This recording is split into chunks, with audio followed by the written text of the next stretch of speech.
Seigneur. Nous bénissons le nom du Seigneur car il est encore fidèle. Là, c'était dans l'ancienne alliance. Et dans cette ancienne alliance, il a montré comment il est le Dieu protecteur, le Dieu qui garde ses enfants.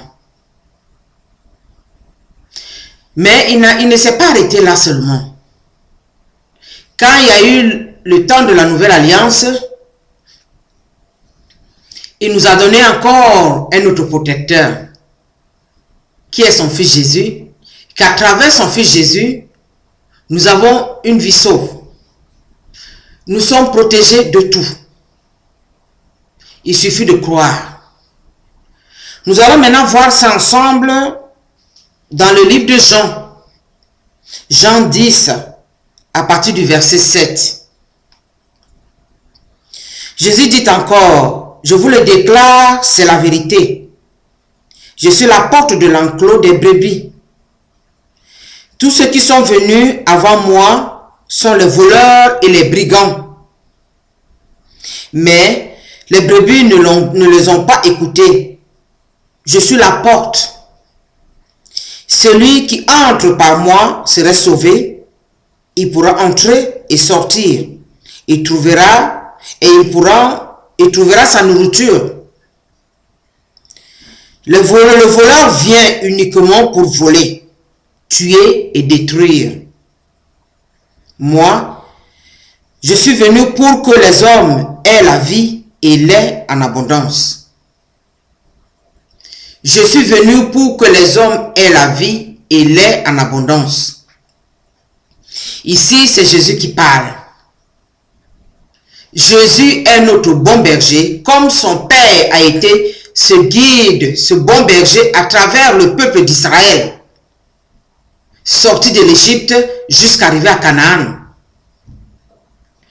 Mais quand Dieu a vu que la nouvelle alliance, à travers son Fils, nous devons avoir aussi un guide, parce que à l'ancienne alliance, il a guidé le peuple par les rois, il donnait ses instructions par les rois, les prophètes. Alors il a vu maintenant qu'il va faire une nouvelle alliance pour pouvoir rapprocher son peuple, puisque la Bible nous dit que dans l'ancienne alliance, il y a eu comme une rupture. Et Jésus est venu maintenant rétablir le pont entre Dieu et nous. Parce que dans les Écritures, on nous dit que si Dieu n'invitait pas quelqu'un à venir devant sa présence, si tu venais demain comme ça, tu étais foudroyé, tu n'avais pas droit à la vie. Mais Jésus nous a montré notre facette de voir Dieu et de comment il faut obéir Dieu, comment il faut l'écouter, comment il faut adorer Dieu. Alors il a dit, je suis votre berger. Il dit, ceux qui sont venus avant moi ne sont que des voleurs et des brigands. Mais il ne parle pas des prophètes, hein? Il ne parle pas de ceux que le Seigneur utilisait, le Père utilisait pour donner ses instructions comme les Moïse et autres. Mais il parle de l'ennemi depuis le jour d'Adam, le temps d'Adam. L'ennemi est rentré dans notre vie pour détruire, rien que détruire. Et il parle de cet ennemi. Il dit, celui qui est venu avant moi, il n'est qu'un voleur, il n'est qu'un brigand. Mais moi, je suis votre berger. Il continue ici. Il dit, je n'abandonne pas mes brebis quand l'ennemi arrive, quand le loup arrive à s'emparer de mes brebis, je ne les abandonne pas. Je suis toujours fidèle et je suis là avec vous. Quand on prend un peu cette partie-là, il y a des moments quand on est vraiment dans les difficultés, surtout quand on est dans une souffrance très grande. Hein. Moi, j'ai eu à rencontrer les gens qui ont perdu des gens très importants dans leur vie. Vraiment, comme peut-être, j'ai rencontré une femme qui avait perdu son fils. Et cette femme-là, le jour-là, je me suis retrouvée dans une église ici à Paris. Elle est venue à côté de moi, j'étais en train d'adorer à l'église Saint-Sulpice. Je crois que ceux qui viennent à Paris le connaissent. J'étais en train de faire mon adoration et cette femme-là, elle ne cessait pas de pleurer. Elle ne cessait pas de pleurer. Et ça m'a perturbé un peu dans mon adoration. Et comme d'habitude, quand je trouve quelqu'un dans cet état, moi je ne cherche pas à connaître dans quelle religion tu es. Si tu t'es retrouvé dans cette église, c'est que quelque part tu demandes de l'aide.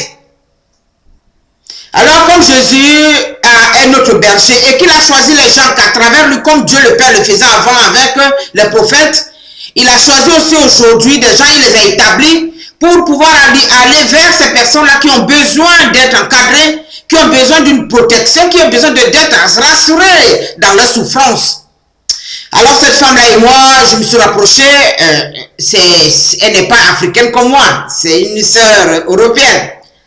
Alors elle s'est jetée dans mes bras, elle m'a serré contre elle, ne me connaît pas d'avant. Elle voulait avoir vraiment peut-être une oreille pour l'écouter. Elle voulait avoir peut-être quelqu'un qui va l'attraper, l'embrasser fort pour lui dire que tu n'es pas seul dans cette détresse.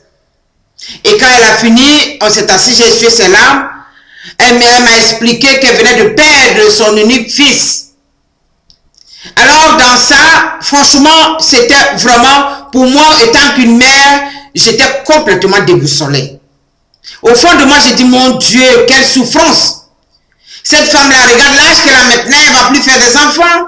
Son unique fils qu'elle a eu, elle avait l'espoir que ce fils-là pouvait un jour l'enterrer. Voilà que, Seigneur, la mort est venue à payer cet enfant comme ça, par accident de voiture. Elle est complètement déboussolée. Oh Dieu. Voilà que, à ce moment-là, j'ai dit, Seigneur Jésus, tu as dit que tu es notre berger et qu'avec toi, nous trouvons l'assurance de la vie.